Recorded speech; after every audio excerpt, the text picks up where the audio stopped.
Good morning, everybody. My name is Gerard Warrens with Stout Software. We've been asked to talk a little bit about statistics that are out there with regard to data breaches, what the costs are. But more importantly, today we really want to concentrate on a way forward to actually prevent some of the problems before they actually become a problem. So from an agenda point of view, let me build this. We basically will look at the cost of data breaches and what the underlying problem really is from a CIO point of view. Structured, unstructured data. Anybody here in the room who doesn't know the difference between structured and unstructured data? So I'll spend 2 minutes on it because it's important with regard to the underlying technology that we will discuss later in the presentation. Then we'll look at financial services. Why financial services? It's one of the industries that has been breached more than probably maybe healthcare in competition with that, but it's one of the industries that has been breached more than anybody else. And also, we'll talk about the cloud and financial industries and about a gathering of a roundtable of CIO, of officials of the financial industries. Then we'll look at what are really the underlying requirements for people to go to the cloud, not just financial institutions, but also others. And then look at a potential way forward that could actually work in actually preventing some of the issues that we've seen so far. And we've used the SharePoint market as an example of an application platform. It's actually building on the Pivotal. It's a similar type of approach from having an application platform that, and as you will see in the presentation, that Mark Gilbert of Gartner calls the iTunes Store for business enterprise applications, which is an interesting approach. And then we'll talk a little bit, not too deep, but a little bit about the underlying technology. So the cost of breaches, this is basically because there is some disparity between the US, which is the most expensive, and India, which is the least expensive in data breaches, but the costs are evident. If you look at the top three industries with regard to where this is happening, healthcare, of course, financial services, we talked about that, but the numbers are becoming really staggering. So this is the cost of data breaches, but this is an even more and greater problem, the problem of IP theft.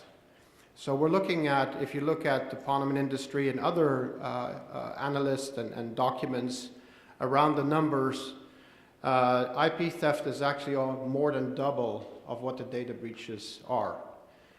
Most data, PII data, financial data, user account information, everybody knows about Target, etc. But that's the kind of information that is being hacked for financial gain, most probably. The other thing that is interesting is that most of that is happening at very large enterprises, which is, we'll see later as well why this is important with regard to SMBs, mid-market, and enterprise companies. What is the problem? Last year, we produced 4.4 zettabytes of data.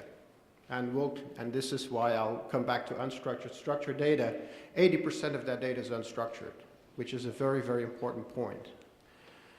The other thing is, if you look at the support on the operations side that CIOs have at their disposal, it's actually increasing fivefold. The personnel to help them cope with that and manage that is only increasing 1.5-fold. So there's discrepancy. Now on the security side, as my colleague also said, about 66% of the information is being generated by individuals. However, enterprises, 85% of that data resides with enterprises, so they are actually responsible for protecting that information. Now, if you look at what kind of information is actually being stored, about 43% of that information needs protection.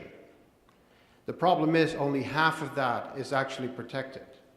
So we're looking at a major amount of data that is out there that is unprotected but should be protected. So structured, unstructured data. And also what is the best storage device? As my colleague has also said, storage is becoming a major, major issue for all kinds of organizations, both commercial as well as government organizations. And looking at the type of data and what is the best way to store that data is becoming more and more apparent.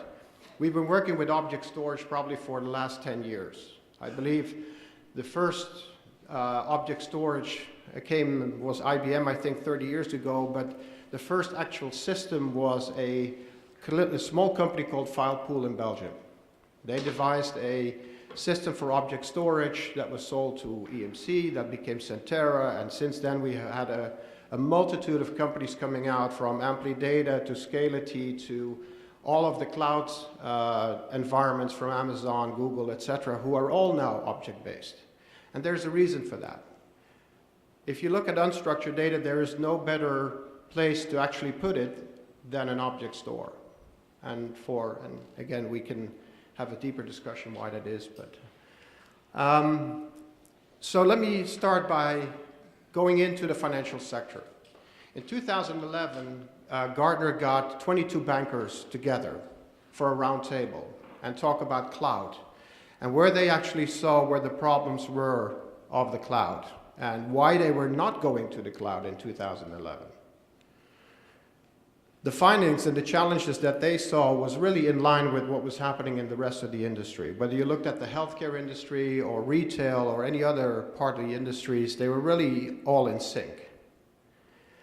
And what was interesting, here we are in 2014, but these guys basically said in 2011, it will probably take until 2014 until we are comfortable to take particular data to the cloud.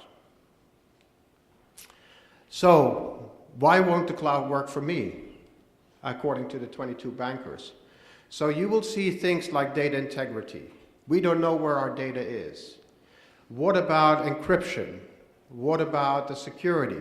What about the vulnerability of cloud systems today, et cetera, et cetera. So you saw a number of operational security issues that they saw with the cloud back at the back end of 2011, and I think the report was published in March 2012 by Gartner.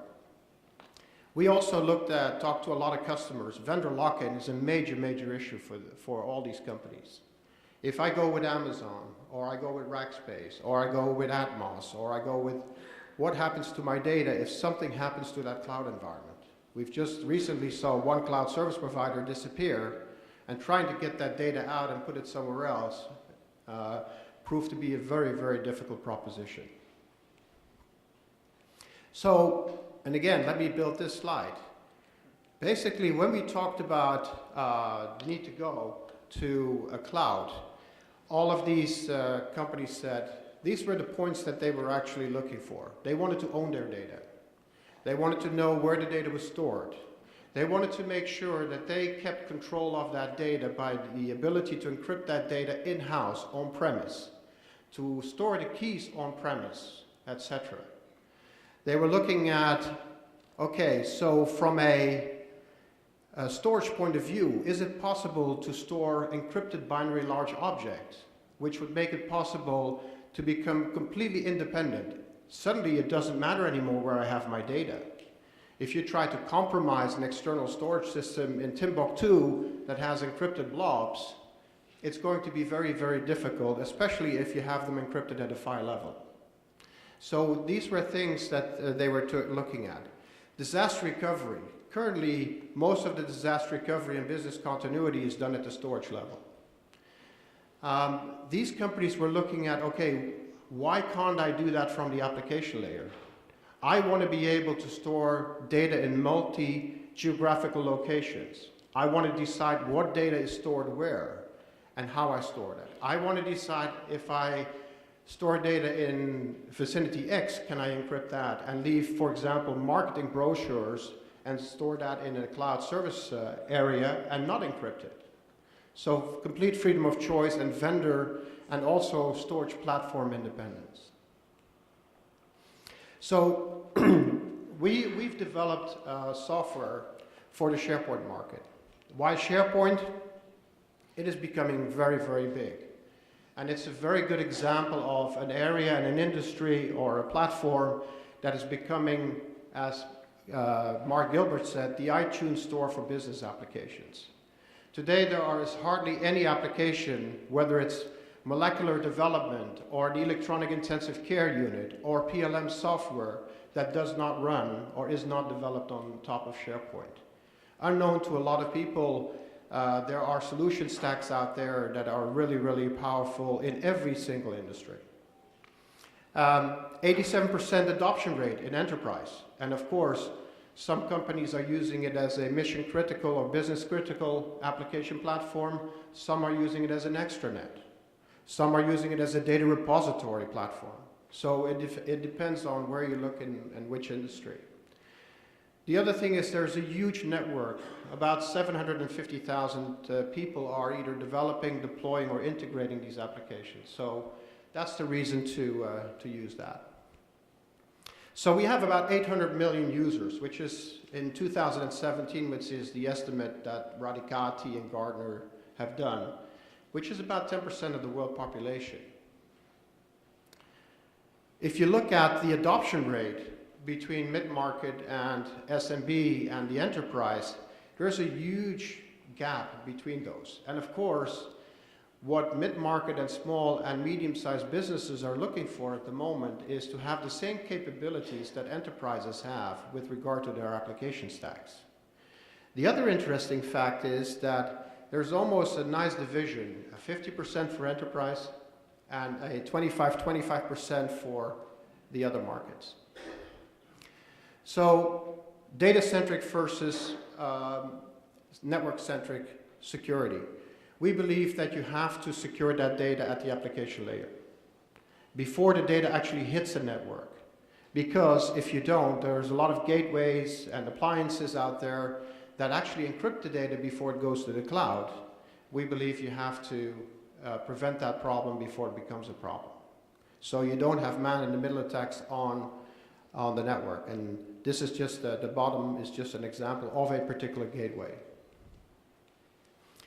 The technology is really, the underlying technology is where you generate encryption keys on-premise and you store them on-premise. So before the data actually leaves a SharePoint environment, it's encrypted in flight and at rest.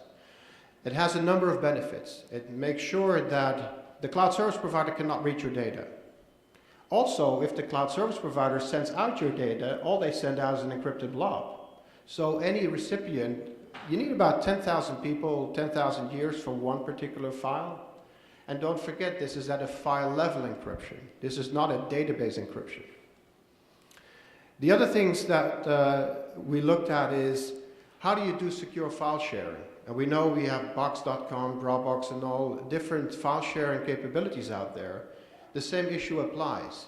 You send data to them, they encrypt it, and then they share it. Or you share it from there. The problem is getting it there in a secure manner. So having file sharing capabilities with two-factor authentication, that sort of technology helps to make sure that when you share data, it's encrypted at the source. So in the scenarios that we've just described, what we've done is basically allow customer or companies and organizations to decide at a content database level where data is stored. And again, vendor and platform independent. If data is encrypted, yes or no. How do they make sure that they keep,